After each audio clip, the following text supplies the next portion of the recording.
She's a fashion blogger, model, and entrepreneur. She's amazing. The latest tips on fashion, beauty, wellness, travel, and her lifestyle. And now, here's the founder and creator of Not Basic Blonde, Olasha. Hi, Forbes. I'm so glad to have you on my podcast. How are you today? I am spectacular, and I'm even more happy because I'm here. Thank you so much. And you having such an incredible background and having so much success. We would love to learn more about you. How did you start your career? How did you begin your entrepreneurship journey? I would love to share that. Your accent is from where? I was born in Ukraine, but I grew up here. I am 100% Ukrainian. Did you know that? Wow. No. I have not been to the Ukraine. My grandparents were there. And I will tell you, growing up, everyone would look at me. I grew up in a community of Italians and Jewish. And so everything was pizza, pasta, and matzah. And no one had any idea what Russians looked like. I thought I was Russian at some point. And then I see someone beautiful like you. I'm like, I know I have cheekbones because I am Ukrainian. It's kind of funny. And so how did I start? Oh my gosh, it is such a beautiful story. I have a little thing I can share with you. But I grew up in a very small town with a dad who was a magician, an inventor, and a dreamer. And I'm going to show you a picture of him because I love telling this part of the story because it touches my heart. And I was left very, very upset thinking, how do I help people move forward? And for 20 years of my career, one of the things that I did was I went on home shopping, I went on infomercials, and I made other families millionaires because I knew what I could do. And it's a funny thing how it all started because I walked into an audition one day. And I was an actress when I first started. I've done lots of movies and lots of TV. And one day there was a pen on the desk. Now, if I asked you to sell me a pen, what would you say? I would say, look at this incredible invention. Well, it's a pen, right? Yeah. Well, here's the funny thing that I did. I looked at this and I looked at all the other actresses and I said, you know what? I want to do something different. I looked right in the camera. And I had no permission to do this. I just thought it was a good idea. I said, when I got to college, I was really young. I was only 15 years old, 15 and a half. And my mother, I was very shy and very nervous. And my mother would write me longhand notes. And I realized a pen just like this could reach out and touch somebody's heart.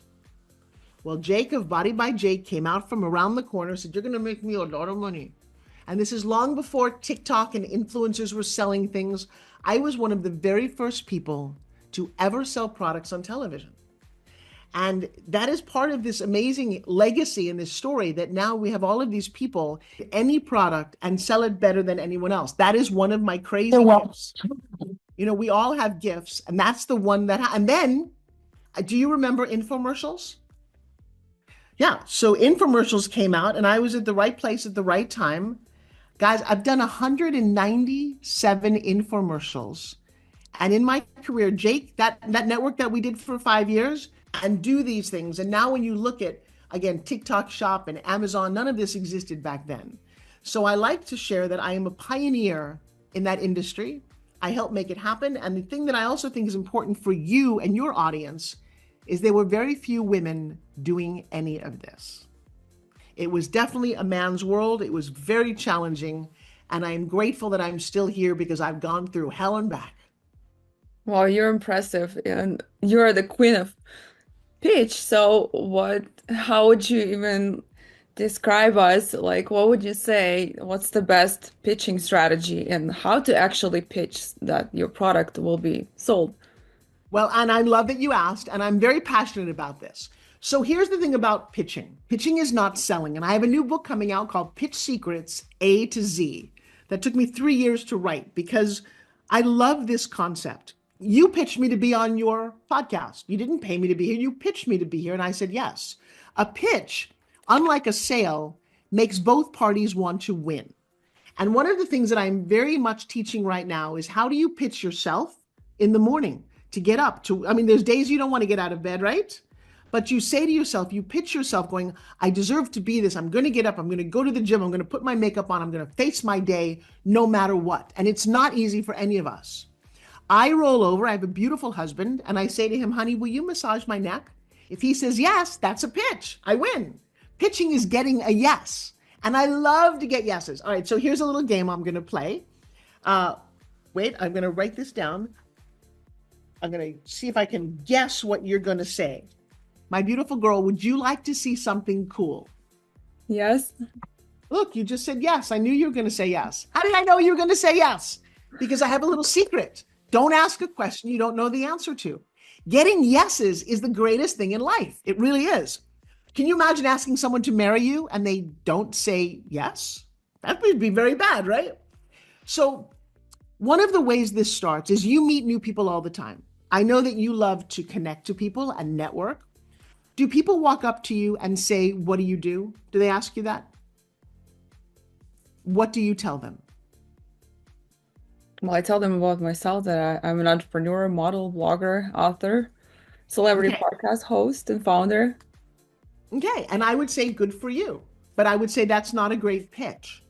And that moment is in fact a pitch. Because my question to you, and I'm going to get a little deep here if you don't mind, why did you tell me that? All of those things? Because you asked me what I do, and that's all Right. the things I do. Right, but you thought I cared what you do. Now, here's something very important to understand. When someone asks you, what do you do? They don't really care. They really care about what you can do for them. So if you said, look, because the word entrepreneur and author means nothing, but I'm a working influencer who has a podcast. And if you have a great story, I can feature you on my show. Oh, that's what you do. Or I'm a model who takes on new brands, works with photographers, influencers, and small businesses. If you need a beautiful blonde, let me know. Because now it's about business. Otherwise, they're just going to go, okay, that's good for you. That's what you do. So I have a whole unique way to do this. I teach this. It's one of the many things I teach called elevator pitch 2.0.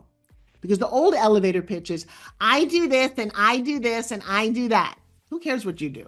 But if you say, as someone who has, how long have you been in this country? 19 years? Okay, are you successful? Yes. Did anyone tell you how to be successful? No.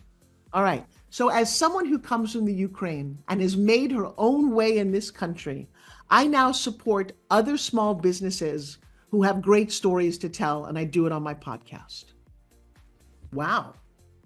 See, if you tell me that you're a model, it's nice that you're pretty and you model, but I can't help you and you can't help me. But as a podcaster, you can. As an entrepreneur, if you have a clothing line saying, Forbes, you know what? As a clothing designer, I grew up with a great sense of style. I got it from my mom and my grandma. And now I introduce new fashions to someone like you. I would go, great, show me what you have. The goal in a conversation is to get a yes, is to get someone to say, hey, that's so cool. Tell me more. And I truly believe that when we shift this way of thinking, we have better conversations, we get more done quickly, we have bigger impact, and we move the needle forward. Because I don't know how you are, but I used to go to events and people would say, what do you do? Now, as you can see, I do and have done a lot of things. So I would say them all. What do you do? Oh, well, I'm an actress and a TV host. I have a new movie coming out. I've got a new book. Oh my God, I just fell in love with my boyfriend and I've got 2 kids. Do you think the person really cared to have all that? But it's what I would say because I would get nervous and I didn't quite understand the game. I now make the game very profitable. I tell people, hi, nice to meet you. I'm known as the Queen of Pitch. Oh, really? Yeah, I've sold $2.5 billion worth of products. I have 47,000 students, and I would love to come into your company and see if we can get you to make more money. They say yes. I just got a job in 60 seconds. Does that make sense? It's a much more profitable, fun way to live your life. Y'all, you know Grant Cardone, right? Well, I walked up to Grant in the hallway about 5 years ago, and I did not go, oh my God, look, you're so wonderful. I said, Grant, I am the queen of infomercials. I help people make over $1 billion. I think that you could use 1 more billion. Let me show you how. I stopped talking. He invited me to a party. And then I don't know if you know, but he put me on his stage at 10X as a speaker because of that pitch. This stuff works. Yeah, that's an incredible way of thinking because like always, as we used to, pitches to be like you mentioned, just about what you do and all the things you do, but not actually what it means and what can you benefit others with. And that is what I truly think about everything in life. When I really think about when I go to close down someone in my trainings, for example, I teach how to be on camera. I teach people how to communicate better. And I'm always thinking, how does that make their business better? And I will tell you what I do and how I live my life and think about the work that I do is designed to help entrepreneurs think differently. This is not a thing that you're going to learn in college. They don't know to do that. And I'm in business with my daughter. Here's another beautiful part about my life at the moment. I have twins. They're 22. We're all in business together. But my daughter is an internet, as my son is, internet genius, and took our company online and has been able to become the CEO of my company at 22. And so I love what I do. And her mission is that, for a long time, even though I had a great message, I wasn't very good at getting it out there. And again, it's because about 10 or 20 years ago, when I was really doing all of this at the height, there were very few women doing any of this. In fact, do you have a female role model that we all know who's very popular? Well, I usually have a few, and many guests I invite on my podcast because it's a celebrity podcast. I usually admire them, and I invite only chosen people, so I don't, invite everyone. And whoever I invite, they're my role models. So I've So had, who's some of your favorite women? I love Jamie Kern Lima, Mel Robbins, Elena Cardone was on my podcast as well. Uh, Yes, wonderful. Others, trying to remember. There's so But many. here's the thing. If you would go to list the men, there's a whole lot of them that you could name. It's a much shorter list if you're a woman. So I'm all about getting that list to grow. That's incredible. Thank I you. really admire you, and that's why I invited you because you have such a huge success, and of course, everyone would love to learn about you. And also, one of your best strategies is converting leads. So we would love to know, how do you actually convert leads? I've been talking a lot about this. And here's the funny thing that people don't think about. Even the big corporations that I go in and I speak in front of, they're always about sales and bottom line. Very smart companies have what they call a customer retention category. How do we keep the customers that we have? How do we nurture them? How do we get them to come back? And it's funny when you think about certain companies that probably should not have been as successful, like Starbucks. It's just a coffee shop, right? Why is it so successful? Because they've created a culture where you want to come back, you want to frequent them. A lot of other people, like the department stores, when you used to go shopping like Macy's or Dillard's or those things, you would go in, you'd buy your thing and you'd leave, and they didn't care. And at some point, our world has changed where we want to feel as a customer that you care about me, you respect me. It's why Amazon has reviews. In fact, Amazon is so amazing about their review policy that if you do enough reviews, they'll send you product for free to review. Very, very smart. They studied the retention model. But I often see so many entrepreneurs. I talked about this earlier today. If you're under a sales pressure, like I feel pressured, I've got to make sales. Don't you feel that? Doesn't it feel kind of ugly when somebody's got to make a sale? When I go in to buy a car, I don't care that you have a quota. Doesn't interest me. I want a car that fits who I am. And if I'm talking to somebody that I believe gets what I'm doing, and this is what you want to do with customers, you want to ask the right questions and you want to listen. You don't ask questions. I see people ask questions and not listen. And you're like, wow, the answers were right there. In fact, one of my favorite things is to redefine words. I redefine the word no. What does no mean to you? It means rejection to most of the people. Right. And we hear it all the time. But what if I could change that as if by magic? What if NO was written this way and become never-ending opportunity? Oh, I asked the wrong person the wrong question. And then my big super secret is that when somebody tells you no, you take a moment, you look at them and you say, thank you. That gets them all confused. Thank you. I just rejected you. No, thank you. Oh, and by the way, could you also just take a moment and share with me, what would I have had to do to get a yes? Oh my gosh. The person is like, well, if you'd said this or offered me that, then sometimes right then at that moment, I do that and I make a sale. And people are like, wait, how did you do that? The customer just told you no. I'm like, I know. You tell me no, I'm going to get a yes. That's my goal. Because they told me what was missing. I don't know anyone else who does that, who takes that moment. It's a golden moment. Well, if you had just given me a little extra, you know what? For you today, I am going to do that. Oh my God, here's my money. Sometimes it's like my magic. I took two other words I love and I changed the meaning. What does the word diet mean to you? Well, it means limiting yourself from all the best things. Well, you think it does. Maybe it means that in Ukrainian, but in America, it means D-I-E-T. Decisions I eat today. Uh-oh. So what does that mean? Well, I don't know if you know this, but I recently lost 33 pounds and entered a fitness bikini competition. And my second one, and I have a big medal to show for it. And if you guys go to my Instagram, you will see me in a very tiny bikini and high heels, and I'm not 22 anymore. In fact, I'm much, much older, and I will tell you, I'm living my very best life because I decided to diet does not mean restriction.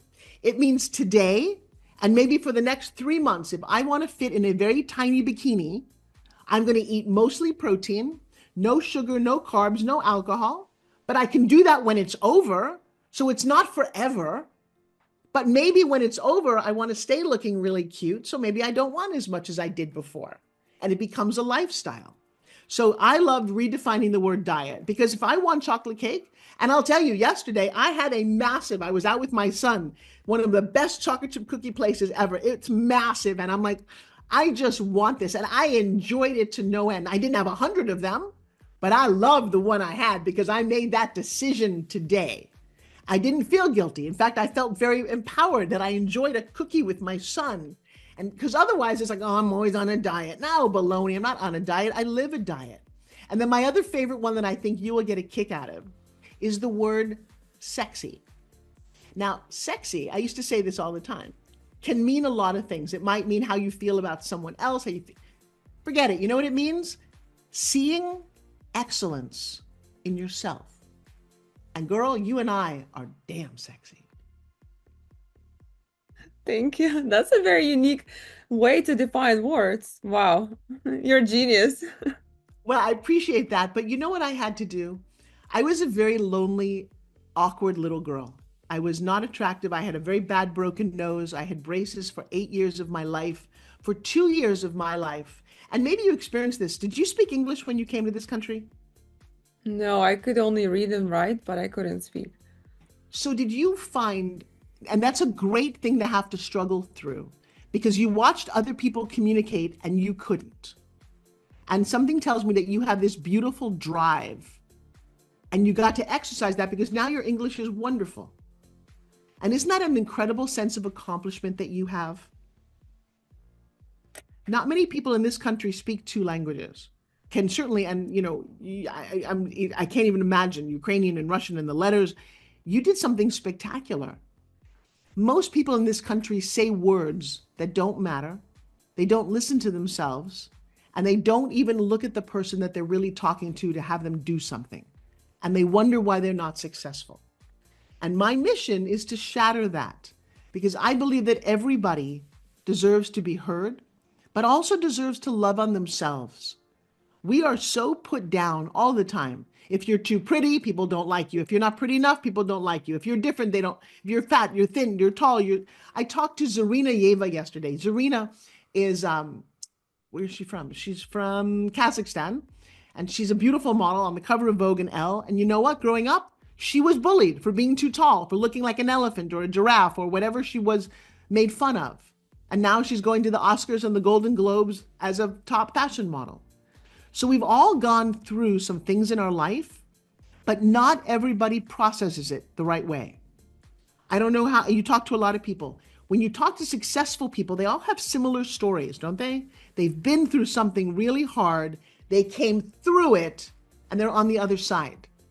That's why I've been through some terrible things in my life. I've been through the murder of a little boy that I raised for 12 years. He was shot in the back and killed on the street. I was the eyewitness to the very tragic Las Vegas shooting. I was at the hotel with my iPhone on the country music concert when the guy below us was shooting. I've witnessed some truly horrific things in my life. Both my parents died within a year of cancer when I was just 40 years old. And yet I'm still here, and I'm louder and prouder than ever. And those are the people that you want to listen to. And I'm going to share with you, if you're listening right now and you're going through a tough time, keep going. You will get tested throughout your life. And I live by two principles. One, you are the sum of the obstacles you overcome. So if you've been through some pretty bad stuff, you are my friend. I got you. And that life happens for you, not to you. And so every time there is something truly horrific, I look at it, even little bad, and I'm like, what's the lesson? What did we learn? Because most people who don't succeed in life think you only win. I think that you win by getting the lessons from when you lose. Wow, that's incredible. And yes, I went through so much past 4 years. I rescued my grandma from Ukraine, and before that, she had major stroke, so I was stuck in Ukraine for 6 months, and after that, I had so much things happening in the family, and I went through this year, the past year, I went through so much personally, so it's been a roller coaster. But so here's the funny thing though. When someone looks at you, because you have a beautiful external beauty as well as internal, they don't see that. They probably don't even want to see that. But you have a beautiful depth that continues to come through. And I think that's an important lesson for people who follow you, to know that you've been through some really, I cannot even imagine what the Ukraine looks like right now, what your grandmother must have been going through. And the fact that you cared enough to rescue her, to do all of that. And that informs everything that you do now. And I just think we get to be role models when we've gone through something like this, yes? Absolutely, yes. And I did not even think I could do that because my grandma is bedridden and she doesn't speak, and she survived. Like, her building was split by the bomb 2 times, and she survived at her apartment. So by even her surviving, that was a huge miracle. So I felt like my ancestors were looking at me for that. It was my mission. I had to do it. So You know, it's funny talking to you because I have not gotten to the Ukraine. I will never get to see, my grandparents come from Kiev and Odessa, and I wanted to see the beautiful buildings and to see the world, and it's not there anymore. And it's one reason I think I fight so hard, because my grandparents fought so hard for freedom, you know? And so to not waste their dream. They're no longer here. They cannot physically see what I'm doing. I had a dream the other night, actually. I woke up and somehow my dad was in my head. And my dad said, what's the one thing you'd like to show me that you've done? And I looked at it and I said, I'd like to show you your grandkids. that's the most beautiful thing. Family is everything. And Yeah, well, I'm so sorry. Oof. Wow. Yeah, I'm very proud of the next generation. I'm proud of you for taking the time to have a show that, that speaks to people, that touches their hearts. And congratulations. thank you so much. And hearing that from a successful person as you are, it means a lot to me. Well, there's something, again, you're my sister. I did not know Ukrainians growing up. It's kind of wonderful. And so I love spreading this message. I love how hard we work. What is one of your big dreams that you're working on fulfilling? Well, I'm writing my book and I'm working on other projects. So I'm just trying to get it out there and establish it more. And of course, What is the book about? uh, it's a memoir slash self-help. So it has all the stories and all the successes and like all the inspiration. So I love that. Well, that's what I did with my Pitch Secrets book. I have lots of books that I published over the years on all kind of different, definitely some self-help and some really fun books. But I decided that the way that I speak about pitching and getting what you want. So you're going to want to pitch your book. You're going to want to pitch your podcast. You want to pitch new guests. We pitch all the time and no one shares how to do that. It is absolutely my gift. I've had 197 infomercials and I love doing this. And I continue to teach people how to get what they want. And so for you, I assume one of the things that you want is you want the world to hear your story. Why is that so important to you? Because I feel that it's part of my ancestry, part of my family as well, because my grandma survived such a horrible, war. And What is her name? her name? Yeah, Lilia. Lilia. I love that. Yeah. Grandmother's name was Cecilia. Oh, nice. Yes, Cecilia and Jakob. Wow. Nice, good couple. They did good. And again, it is our responsibility to move that needle forward, and to spread the love to lots of people who don't. I have so many students who don't believe in themselves, who come to me and they're so sad. And one of the things that I really focus on too, that I would just share with you, is that a lot of people have been hurt as children. They make a decision about life. So for example, this woman comes to me and she is a CEO of a company and she says she's going to get fired. And I'm like, why? Are you not good? She said, no, I'm very, very good, but I cannot speak in front of people. I said, what does that mean? She said, I get up to give the quarterly reports or to give whatever speech. I get so nervous and sweaty. I find myself throwing up in the bathroom and I cannot do it. You know what happens? Turns out that when she was 7 years old, she's in second grade, she goes to give a book report. She gets nervous. She pees all over herself. The kids all make fun of her. The teacher does not help her. And she makes a decision that speaking in public is dangerous. Never do it. Well, 50 years later, that little girl in the back of her head is like, don't do it. Don't do it. Don't do it. It's dangerous. We cleared that away through a technique that I created. And I'm proud to present that my girl has just done a TED Talk. And not only has she not been fired, but I think her salary has gone through the roof because now she enjoys speaking. So as you're listening to this story, I want you to think about what in your life is holding you back from your greatest success. And might it be something that doesn't even matter, but maybe it does. Maybe somebody, in my case too, touched you inappropriately. That happens to a lot of young boys and girls, and they bury that and then they become angry in a different way. I'm going to tell you that one of the best things that we can do is to clear out our past so that we write our future from a very beautiful perspective. But if we want to carry all of the luggage of it, can you imagine taking everything with you from the Ukraine on a bus? Oh my God. No, you got to cut it and let it go. And so that's one of the things that I teach in my world. Like I said, I have thousands of students. I invite you. I don't know if you know this, but every Sunday since COVID, when COVID happened, my husband was in a very bad motorcycle accident, spent 6 months in a wheelchair. And have you ever seen my husband? Oh, my girl, you're in for a treat. My husband is a world champion bodybuilder. I decided to go live teaching every Sunday at 5:00. And I'm happy to offer it to your family and your friends and your students and your listeners for free. If you go to www.freegiftfrom Forbes Riley, and I'll give that to you in your chat, because I'm happy to have you guys show up. And just what I played with here, and I talk about what do you do, I literally teach this and I coach it live, and I have been doing that for 5 years, and I love doing it. I think it's very, very valuable to people. So you can certainly follow me on any of that. If you go to ForbesRiley.com, you can find all my social medias. Come say hello if this show touched you or moved you or you want to share a story. I have a huge community of people who are stepping into their own, who are beautiful on the inside and on the outside, but want to get their message heard.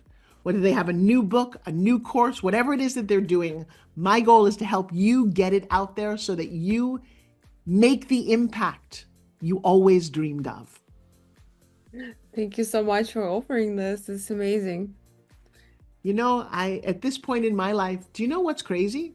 I turn 65 next month. It's my birthday and I'm turning 65 years old, which is crazy considering I'm in a bikini and still doing it. Why not? I may not look like I'm in my 20s, but I got to tell you, when you live a certain lifestyle and you think a certain way, anything is possible. Yeah, it's all about mindset. And Yes. also based on all the things we mentioned, how do you actually set up and organize an actionable plan to achieve your goals for 2025? Oh my gosh. Well, you know what? Calendars are really, really great. I will tell you, when you look at the year and you start to think about it as though it's already happened. So I challenged everybody in my world to start this year as though it was 2026. What? Yeah, because it's going to be at some point, and what did you accomplish? So I want you to act as if you've already done it. My book is already published. I have a big speaking event in front of thousands of people coming up. They already love me. It hasn't happened yet, but they love me. How do you make that happen? You imagine as if. Here's one of my secrets. Every year at the beginning of the year, I pick a word and I act on that word. Do you have a word for this year for 2025? Yes, I guess I have a few because I want you to pick one. Share one with us. I guess not to wait and not to put up with things. And Okay, so hang on. So I'm going to coach you. Is that okay? yes. We don't want to add the word not.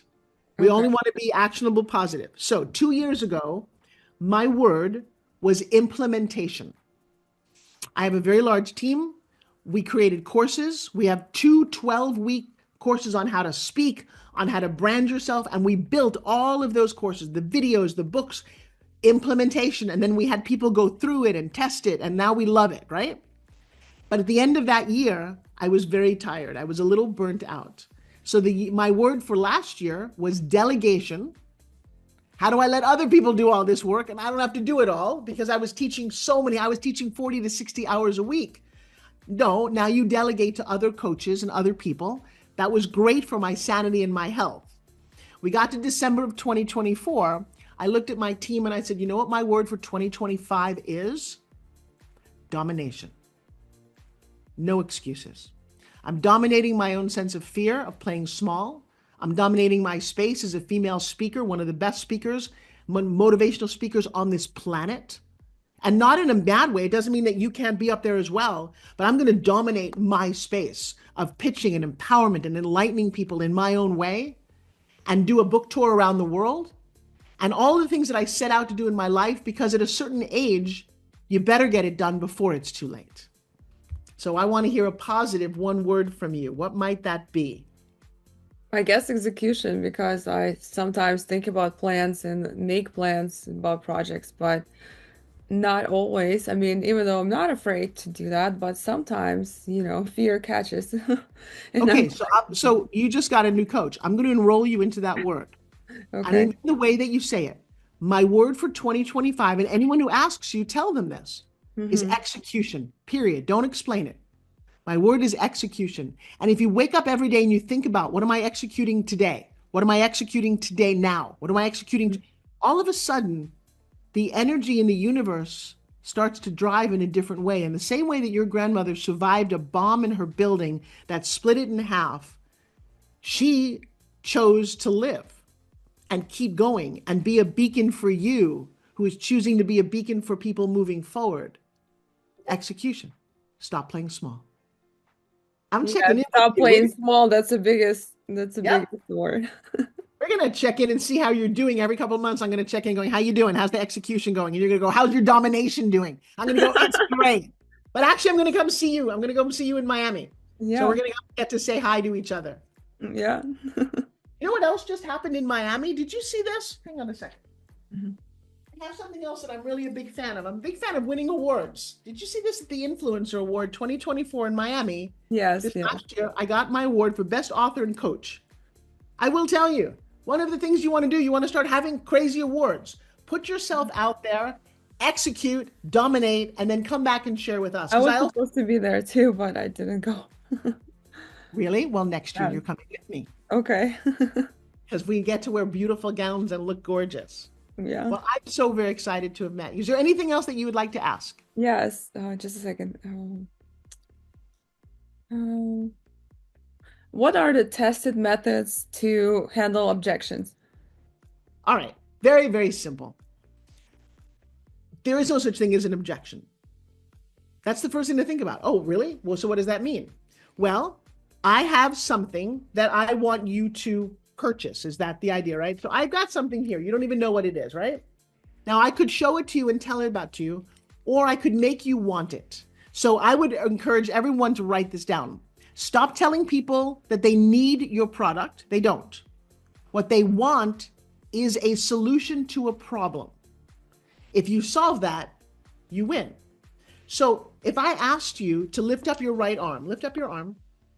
Come on, lift up your arm. feel the very bottom of it. Is it really tight or a little wiggly jiggly? What is it? A little tight or wiggly jiggly? No, it's tight. I work out. Good. All right. But you can imagine that maybe grandma would like her arm a little tighter, or other women might want their arm tighter. What if I told you that in just 5 minutes, I have a product here that tightens your arms and makes them sexy without having going to the gym? Okay.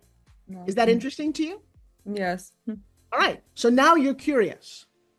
So now if I said I created this, it's called a spin gym, you're probably thinking, wow, does it work and how much is it, correct? So now you're also thinking, you also are imagining a range of price that you would, if I told you this was $500, you would object because it's too much. It doesn't make sense, right? But if I told you it's $40, you would go, okay, I could do that. So if you choose to not buy it right now, my question to you would simply be, come on, you said you wanted tight, sexy arms. You said you don't have a whole lot of time to go to the gym. You can do this on a Zoom call, and in 3 weeks, you're going to be bikini ready. So you make it so that there are no objections. And I will tell you, when you believe that, sales is fun, really fun. Joshua, are you there? Amazing way to think of it, like, because no one usually thinks Come say about hi to that my way. beautiful new friend. My husband is just hanging out here. You have a friend? I do have a friend. Oh my goodness. You Hello. can sit on my lap. How are you Hi. doing? Good, how are you? This is Joshua. Have we met before? We have not. She's in No. Miami. We're going to go meet this week. Okay, well, this week we are. Next week, we're going to Miami. Oh, very cool. She's from the Ukraine. Oh yeah. She went there and rescued her grandmother who had a bomb split her building in half. Wow. Yeah. Well, good for you. So, Thank you. So I have nothing to ask you. You just happen to be walking by. Okay. Hello. I am hungry. I'll talk to you in a minute. We have to go have lunch. And I will tell you the other final thing that I'm loving is being so in love. It's been 8 years. Wow. We are like little children. And I will tell you that the only reason that I'm so happy is that I decided to be. I had a relationship before where I was okay not being happy. And so I will leave you with this because I do have to run. That one of my favorite phrases is that you get what you tolerate. You did not tolerate the world ending your grandma's life, so you went there to rescue her. You have not tolerated being mediocre. I believe, looking at you and experiencing you, that you are looking for a level of excellence. I now no longer tolerate people who are lazy, people who give up, people who choose to play small. I will help anyone to a point, but I will not tolerate you not picking up the baton and also running your own race for all it's worth, because that's what I want in my life. And I will tell you, when you ask for that, and then, because I think manifestation and law of attraction is so real, when I was looking for my second husband, I said to the universe, I not only want someone who's kind and smart and gentle and fun and like blah, blah, blah, blah, blah, blah, all those things we all say, but then I said I wanted someone who looked like he walked off the cover of a romance novel. And then I didn't go to a bar. I didn't go to Tinder. I was doing my fitness product. I was doing my spin gym in a hotel room in Las Vegas. And my videographer, Mike, says, do you want to meet a world champion bodybuilder? And I said, no. He said, what? I said, because they don't like this. They think this is silly. It's not a big dumbbell. He said, no, you're going to like this guy. And I did. Kind of crazy, right? Just a second. My dog is going crazy. Hold on just a second. What kind of dog do you have? It's my friend's dog, teacup chihuahua. Uh-huh. Oh my goodness, the little wiry ones. Well, tell them you're talking to me. He's quiet, but I don't know what she's what Oh, you're happened. so funny. Okay. And where can our listeners find you, your social handles, all your information? So here's the thing. Go to any social media and type in the word Forbes, which is my first name, as in the magazine. Forbes Riley is in the good life. And so the free gift I gave you is free gift from Forbes Riley. But go to my Instagram and you'll see me in the bikini. You'll see me winning my medal. Facebook is one of my all-time favorites. YouTube, I have thousands of videos, inspiration, motivational, all of my movies. I have 2 movies coming out this year as an actress. they're all there as well. So I'm excited. And here's the thing, especially on Facebook, I still do my own social media. So if you have inspired by what I've said, if you think that what I can do can support and help you in your mission so you can have impact, please reach out. Tell me how you found me on Not Basic Blonde podcast, and I'll do something very extra special for you, right? Thank you so much, Forbes. Thank you for being my guest and sharing so much. I really appreciate you. Well, I look forward to giving you the biggest, wonderful hug. Thank Me you, too. girl. Bye, everybody. Bye.